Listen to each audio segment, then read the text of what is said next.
Hi, I'm Mickey Kennedy, CEO and founder of eReleases Press Release Services. And the best advice I got was years ago: measure everything. Just in your business, the more you have that's actionable and that you can make decisions with, is useful. Measure everything. I love that. So who told you that, and how's that impacted your business, Mickey? Right. So Perry Marshall told me that probably over 15 years ago. And he is like, measure things that you don't think you need to measure, like the phone calls that come into the office, how many phone calls the average employee interacts with each day, how many emails they do. Just measure, measure, measure, because it'll give you a strong indication of, are you understaffed? Are you overstaffed? Measure your conversions, measure your organic conversions, measure the ones you get from pay-per-click. Just measure as much as you can. And I learned the significance of statistical relevance as well, because when I met him, I was making decisions like I'd put an ad up and I get 3 conversions in a row. And I'm like, that's the new winner. Let's put that one in charge. And I realized after a while that that's not the way you do it. You really have to have a certain number of conversions, even in the losing side, in order to make some decisions. That's interesting. So did Perry talk to you then, or was this pre 80-20 rule? Because he's fractaled down to this 80-20 thing. When was this? When did you said 15 years ago, but I don't remember exactly. I've been with Perry since then. So I've been there through all of his thing. He talked about the Pareto Principle and 80-20 long before he even launched his book. But he really believes that, with numbers and evidence, you can make 80-20 decisions in a lot of things about your business and your life to better refine and hone what it is that you're doing. Cool. Well, that makes sense. I agree with that, and I've certainly seen that play a part. As a sales guy, that happens really well for me. So let's talk about how that works for press releases, right? You're the guy for press releases. So how do we measure press releases? Right. So the metric that you're going to be looking for press releases is, what are the number of articles that I'm getting? Not how many websites posted my press release, because that kind of syndication happens even with the low end people, but how many journalists turned it into an original article. That's the ultimate goal. Earned media is what they call it in the PR world. And also, what that led to. And that's harder to measure, because a press release doesn't always give you, a tracking URL so that how many people came in through that actual article. But what you can do is you can look at times that you did get media pickup, and was there a correlation that week in more conversions or more leads coming in?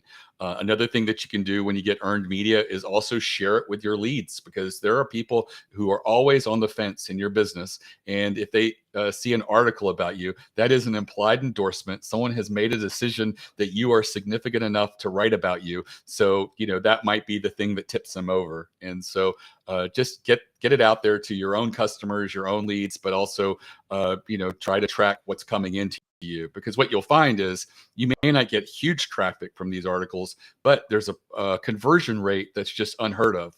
I know people who've gotten a 40% conversion rate from people who came from an article.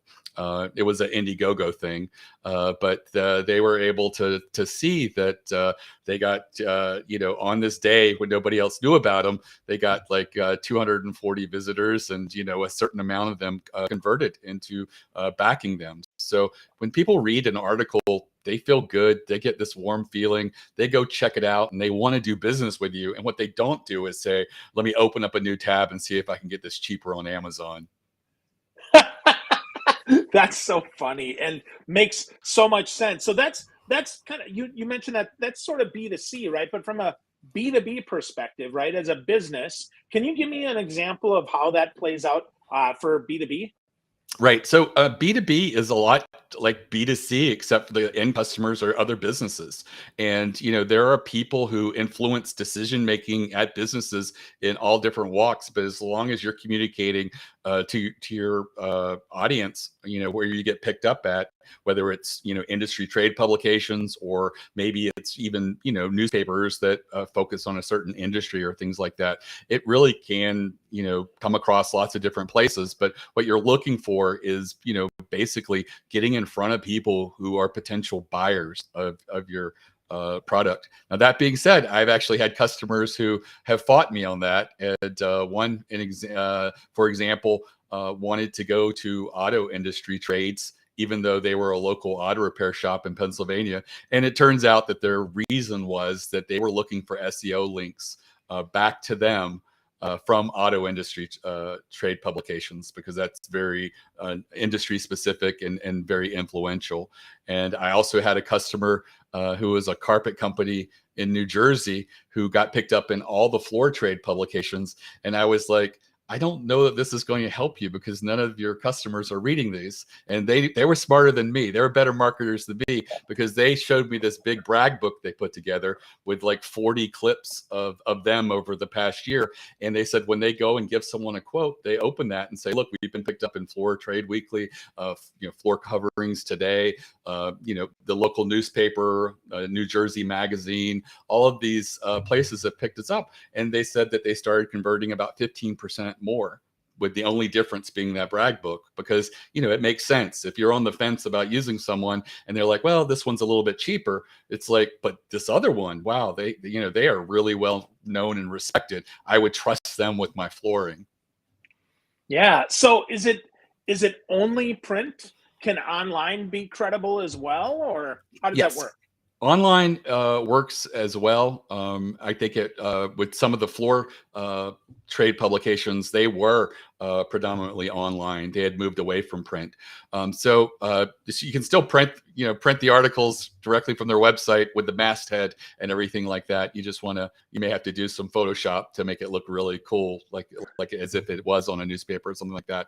But I think a lot of the online stuff works even better as far as capturing conversions from traffic, because if you're lucky enough to have them linked to you, and that's always a sore point, because a lot of the articles like to exclude links, and but there are instances where they will, and there's techniques you can use to make it so that you're providing something very useful on that link that the journalist would want to share it with their audience. That's good. That's good. That's heartening for me. I'm glad to hear that. So with that, the press release has really changed, right? From like an announcement, like, hey, look at me, I opened up a new thing, to now more information. Is that right, Mickie? Right. So there's been a lot of press releases over the last couple of decades that are just like standard types of things that you see. I see a lot of press releases that are like new hires. And we're not talking about you've scored some really great person in the industry that's like a rock star and you've now brought them on as your chairman or something like that. I'm talking about like a new assistant vice president of HR, and no one is going to care about that outside of perhaps your local newspaper, business newspaper or magazine, if you're lucky enough to have one of those, and perhaps a trade publication. You're better off not paying money for service like ours, where you're paying a premium to go over a real wire, but to just send it directly to those news outlets. You're talking about 2 or 3 in those cases. So just do it yourself. I see an opportunity for people with press releases to do more strategic and newsworthy types of press releases. And that's what I've really been trying to preach for a little over a year now to my customers. I have a free video masterclass of winning strategies that I've looked at that almost always yield media pickup when you do a press release with that approach. And it's hard because I don't think a lot of my customers are really open to education as much as I would like them to be. But I do know that they want to get media pickup, and they're just not succeeding with what they're currently doing. If you write a press release about your new product that you just launched, I understand why, because you would like to sell that product, but you have to sort of reverse engineer the announcement, taking into account that a journalist is a gatekeeper. what could I do about this announcement to make it irresistible and have them want to share it with their audience? And sometimes it's things that you don't normally include in a product release announcement. And that might be use case studies. Examples of people who've used the product and maybe achieved a 15% savings in, supply chains because of something that they utilize from you. And if you can actually input real people into that and real use studies, a journalist can build a story. And journalists are predominantly story builders. And I think so many people write press releases without an idea of, is there anything here to build a good story? And, a really captivating quote that you have in the press release, you say something in a way that can't easily be paraphrased, makes that part of something that a journalist can build a story around. That's interesting. An announcement, right, is good for the business, but it's not good for a journalist, right? It's not good for a story. So we have to find a story around that. But how do we do that with a new product, Mickie? Do we talk about past success, or what does that look like? I think for a new product, I'm sure you've had beta testers. I'm sure you've had early adopters who've used it. What has their experience been? I suspect that for a lot of companies, before they send something to product, before they send it to release, it's got some use. And so I would point to that. There's also some assumptions that you might be able to make. Like if your software or your product replaces 2 or 3 things, you can talk about the savings achieved there. And I would like to, plug in a real company, ideally one that has used it, and maybe a great quote from them about, what this means for them. And I think that makes it a lot more compelling than just features. So many product releases are just a list of features, and there's nothing transformative there that's happening. Yeah, 17 doors and 3 windows isn't all that interesting to a journalist, huh? Right. Cool. So let's talk about those elements, Mickie, because obviously we want people to be successful. You said you've got a master class in that, so I'll get the URL later on so we can make sure we share that out. But let's step us through that there. Like, what are some of those elements so that we can make sure we hit those? Right. So the one I always lead with is the one that if someone's ever discouraged about PR or convinced that it will not work, I've never had this fail ever. And that is to do a survey or study within your industry. It can be as easy as putting together a multi-page thing on SurveyMonkey. I like multi-pages rather than having a long list of 20 questions. Have 4 pages where there's 4 questions on each. And that way, if they stop midway, you still got half the responses that you can use for tabulation. And also towards the end, you can throw some odd left field questions in there. Sometimes those can really work out, but you don't know, and it might turn off some people. So put them on the last page and go from there. You just share the URL with an audience. If you don't have your own audience that you feel is substantial enough to send it to, guess what? There are dozens, perhaps even hundreds of independent and small trade associations that will send out your link if you tell them that you will mention them in the press release that you're doing. You want to avoid the large associations because they don't like to play ball like this. And they don't need to because they get all the love in the industry. But the small and independent trade ones, they do really well with this. I find that 95% of the time, they're willing to send out the survey either through email or social media, or sometimes you can get them to do both of those. And it's just a matter of creating a win-win scenario when you reach out to them and ask. And then you just tabulate the results. What were the big surprises? You may want to talk to a colleague in your industry and say, let's go over this. What was the big aha moments here? And then you just take I usually say 2 to 3 big aha moments from the survey and put that into a story, a press release. And you have quotes as to why you felt it skewed this particular way, because you're the author of the study. You're seen as an expert just by getting out there. So that's also great. It sort of positions you within your industry as an expert. And, that's just something that you're able to claim. And so many people don't do that. They don't take advantage of it. And, once it's out there, you could, I always say, build a page on your website where you put all of the results, all the questions, because sometimes a journalist can build a story out of stuff you didn't talk about in the press release. And even more importantly, it's a resource. So journalists are more apt to link to that thing in their article, especially in trade papers and online industry blogs and things like that. They tend to link to that. So that's a really great way to ensure that you'll get a link from it and be able to drive some traffic as a result of it. And on average, it usually results in 6 to 14 articles for clients who do the survey or study. The least I've ever had is 4 articles as a result. And anybody that'll tell you who's in the PR world, they don't guarantee results. Even the big PR firms, they'll charge you, $3,000-$5,000 a month, and they guarantee nothing. And I can tell people that if you thoughtfully come up with questions that are applicable right now and really take your industry's temperature on some hot button issues, it will get picked up, and it always has with clients that I've worked with. The type of questions might be like, right now there's supply chain issues. Right now there's a lot of labor and HR issues and hiring and things like that. So there's also economic uncertainty. So are you spending more on your marketing, or are you looking to spend less in the coming quarters? Are you taking a wait and see approach? All of that would be really useful to have in a survey and be able to publish it today. And journalists would want to know the answer today. Even if you were to take the same survey in 6 months, it's a different time period. So they would want to know equally in 6 months what those results were. So these are questions that can live for a really long time as things are in motion and moving around. Yeah. So you could take, to your point, right? You take it now, you take a 6 month, take a year, right? And now you've got not only some data, but now you've got some comparison there, which makes for an even better story, right? Absolutely.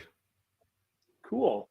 So, so I'm curious, because I've kind of seen the rise of some of these sites that are, they look earned, but they're paid, right? For lack of a better term, right? They look earned, but they're paid. So what's the deal with those? And do those help us, hurt us, or neutral? I think it's not worth it. Most places that have a sponsored or paid placement, they generally don't feature them on an important part of the website.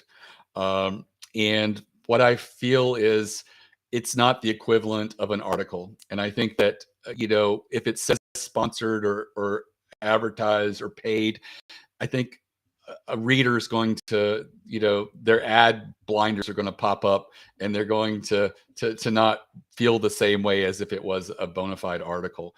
I don't like paid sponsored stuff. I mean, I do paid advertising with search traffic and stuff like that.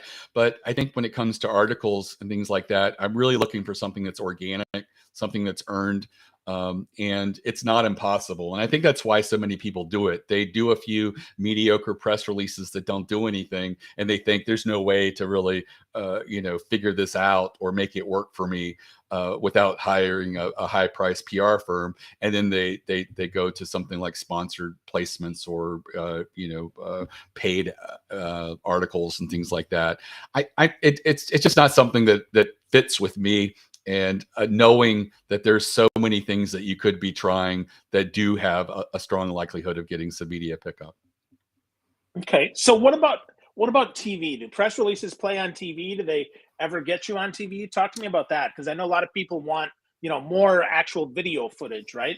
Right. So I probably had 40 or 50 clients on Good Morning America, The Today Show, The Tonight Show, all of Conan O'Brien, all of those type of things. So there are producers and bookers of these shows are looking for content, so they are on the wire looking for stuff that's really interesting, and sometimes it might be forwarded to them because just the nature of being connected and networking and stuff like that. But it can work. It generally has to be stuff that's really different. Like, everybody says, in marketing, have a USP, unique selling proposition. And you really have to have something like that in order to stand out, to attract sort of like that national attention. That being said, I've had lots of clients that do it. I mean, we had one client who did celebrity ducks, rubber ducks, and they would look like celebrities, and they would do Shakespeare and celebrities and figures from the historical past and stuff like that. But they got on the Tonight Show, and I think they also got on Conan O'Brien as well. So they've done really well because they sold something that was really unique and novel, and it was a little quirky. And quirky works really well. But that being said, you don't necessarily have to be quirky to stand out, but you do have to own your story and really have a strong understanding of what your USP is, what makes you different than anybody else, why a journalist should care about you over other people in your industry. Wow. Okay. So is that, let's say we don't have a USP. I mean, is that something you guys help with? I mean, talk to me a little bit about what you guys do. So I help with providing education, like this strategic masterclass that I have. I'm always producing education to try and get people to write a better release and have a more strategic message with the media. What we help with is we can write a release, but we're not going to author a survey or study for you, though that may be in the pipeline down the road.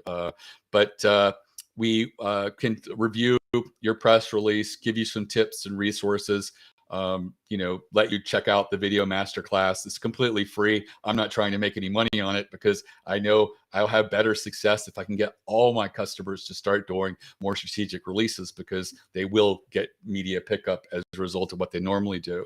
But there's lots of things that, people do. I get a lot of releases that are like news jacking, where people are trying to ride a trend within your industry. That may have worked 10 years ago, but it doesn't at all now, unless you're like the first person to go live with it right after it happened. But there is an approach that you can take with that, and that's like, can you distinguish a niche that hasn't been addressed on that newsjacking trend? For example, everybody years ago were talking about the credit card breach at Target, and I think we did, just e-releases, probably did 140 releases for different companies that were in the security space, and they all were saying the same thing. And one client that I knew personally, I was talking to him, and he said, "What do you think?" And I said, "I think it's a waste of your money." I said, find a niche that no one's talked about yet. And he goes, "Well, most of our customers are small mom and pop stores, not the big chains and franchises and stuff, which a lot of the other guys are targeting." So I said, "Write a press release that's for the confused, scared mom and pop that doesn't know whether the credit card terminal on their counter, selling pizzas, is going to put them at risk of the same liability and issues that Target had." And they wrote the press release from that standpoint, and I think it got picked up 6 places or so, which is pretty good, for a press release that I thought was in a topic that I didn't think was going to do very well. But by layering the conversation, picking a niche and speaking to that niche, you're introducing something new. And that's important. You want to be out there and stand alone. Also, if you are a contrarian, if everybody in your industry believes that something is great and you're willing, and that's important, and you're willing to be the one person that says, "Not so fast, here's the cons or negative side of that," you stand the chance of getting plugged into every story on that subject, because no one else is out there raising their hand saying, "Not so fast," but you. So a journalist wants to be fair and balanced and cover both sides. If you're the only person out there with the negative side, you stand a chance of being plugged into every article that mentions that. And that's really powerful. And I have seen people who that is their business. They just release press releases, and they're a contrarian on subjects. A guy I know that was in the telecom space, every time something happened in the telecom space, he would post the negative, downside, dark side of it. because all the people, they were usually mergers or other things, they would always post the happy things. This is going to create, more synergy. This is going to create savings for consumers. And he's there saying, you're not so fast. This is the track record of these mergers. This is what happens. And if you feel that you're not going to alienate your existing customer base by taking the contrarian side, it can be a really great way to stand out and get some media attention as well. But you have to believe the contrarian side, right, Mickie? You can't just put it up there and think that they're not, and be kind of milquetoast about it, or what?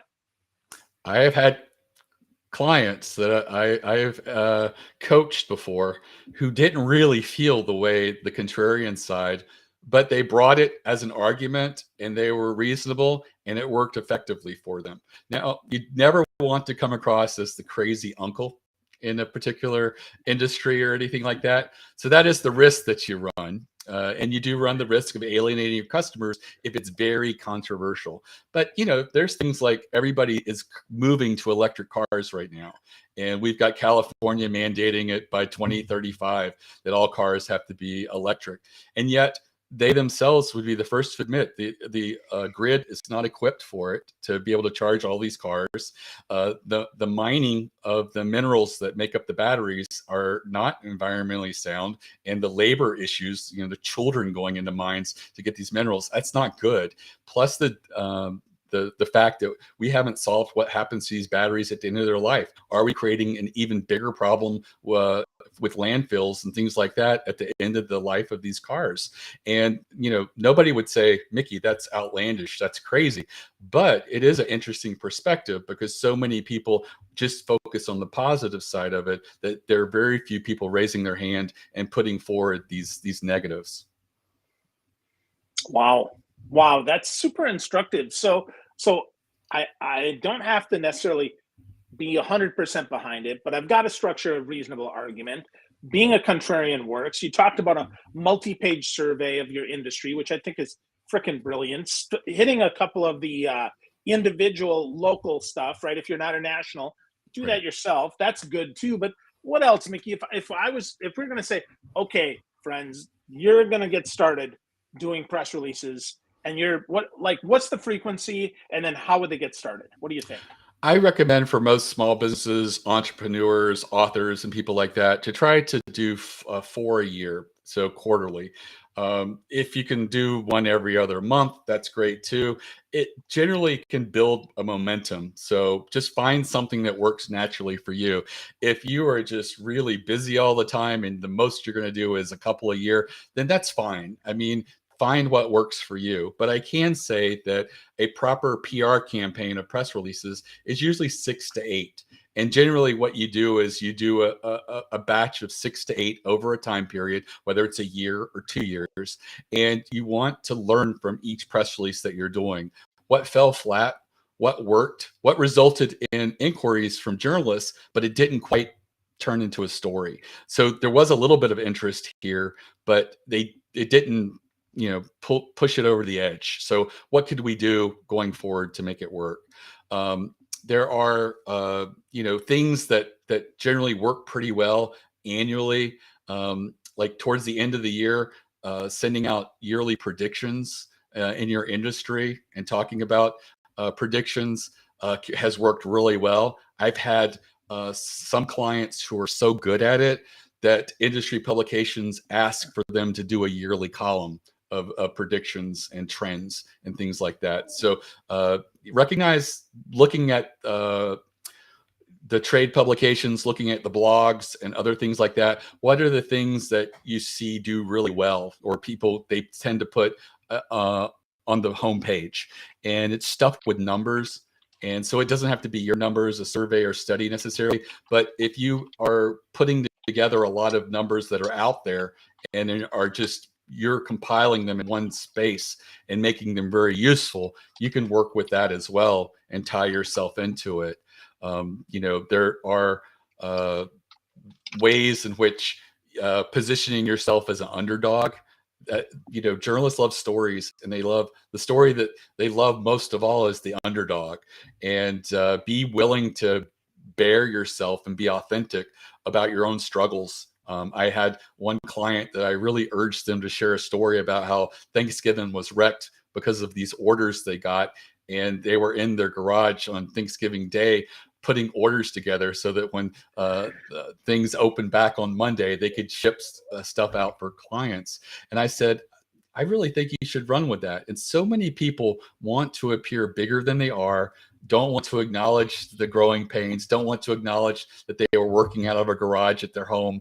If you just bear it all, you'll do well. They got picked up in Inc. magazine, and it's largely because of that story of being the underdog. And every entrepreneur can identify with an obstacle or something, a setback. And here was something with a little bit of humor in it, and how they're in the garage, the whole extended family just putting together packages to send out. So I think that anything that you can do to build a story is going to be effective, and what that looks like for you might be different than it's going to look for other people. And if you're very creative and you can really put a lot of thought into it, I think you stand a really good chance of getting media success. Another thing that I find has worked in the past is researching your industry for blind spots. It is not easy to come up with them, but when you do, it's generally gold. I had a client that was a local carpet company in New Jersey, and we were doing press releases for them because they had a budget. But I told them I didn't think that much was going to happen for a local carpet company in New Jersey, and we were talking about their enemy, and it came up that was the big box home improvement stores, and so they were looking to get industry recognition. And so we did a David versus Goliath approach with the press release, talked about the challenges of marketing and running against these Home Depot and Lowe's type companies. And it got picked up in all the floor trade publications. We were able to do similar themes in talking about marketing from that point going forward. And over a year, we got over 20 trade publications picked it up, and they got local newspaper, New Jersey Magazine. They did really well. First 4 months, nothing happened. We just issued press releases that didn't do anything. And what we found out is talking about marketing was something that the floor trade publications weren't currently doing. And yet the subscriber to every floor trade publication is another local carpet company struggling and trying to figure out what they should be doing. And if you've got someone sharing tips and resources that work, especially against the big giant big box home improvement stores, it's going to find an audience, and it did extremely well. Wow, that's super good to hear. So really good stuff here. We got Jane here who says that this is really great info. Thank you, Jane Morehouse, for that. So Mickie, if I know folks should go to ereleases.com to check this out and get to know more about you, but you mentioned this course. Sure. Where do we find that? How do we get there? So it's at ereleases.com/plan, PLAN, and it's completely free. I feel like anybody can take it. It's less than an hour long video, and it will give you the ability to audit your business with a mind towards what could I be doing that's strategic. And I think if you start with strategic press releases and move from there, you're going to have way more success with a PR campaign. Awesome. So in less than an hour, we can learn to be more successful with our press releases at ereleases.com/plan. That's great stuff, Mickie. I really appreciate the stuff you gave, man. You got a lot of takeaways for us that we can absolutely take home. None better, at least in my opinion, than the multi-page survey or a study of your industry, and then look for blind spots and be willing to be a contrarian. Awesome stuff, Mickie. Thanks so much for sharing your smarts with me today.